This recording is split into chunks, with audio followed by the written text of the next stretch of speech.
மேல ஒரு அவ்வளவு அக்கறையா போராட்டங்களை செய்வார், அதை பண்ணுவார், இதை பண்ணுவார்.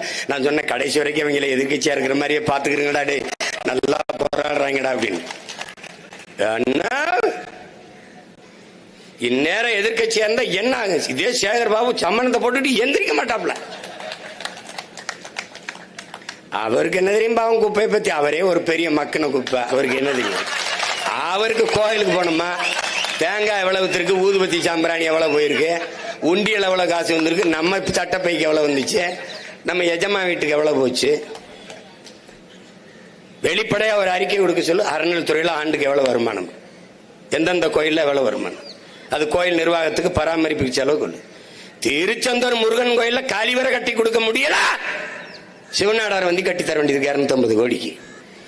கட்ட வந்தவர்கிட்ட கமிஷன் கட்டி திருப்பி வரட்டா யோக்கியப்பில்ல தானடா நீங்க. அவர் கோயிச்சுட்டு போயிட்டாப்ல.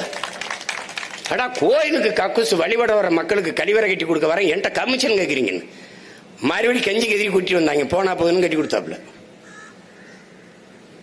கக்குசுல கமிஷன் அடிக்கிற வகைகள்கிட்ட போய் இவங்க கக்குசு கூட மணக்கும்டா, இவங்க அதை விட கேவலமா நார் இவங்க. நீ இவங்களை போய் பேச்சுக்கிற. நீங்க தங்கச்சி சொல்லிச்சுல சாலினி, உள்ள விடல அந்த அறைக்குள்ளே இந்த துப்புரவு பணியாளர்களை விடாதீங்கன்னு. போடாதீங்க, அவளே கூட்டி பெருகிட்டோம், அவங்களே அள்ளிக்கிட்டு அவங்களே அள்ளிக்கிட்டோம்.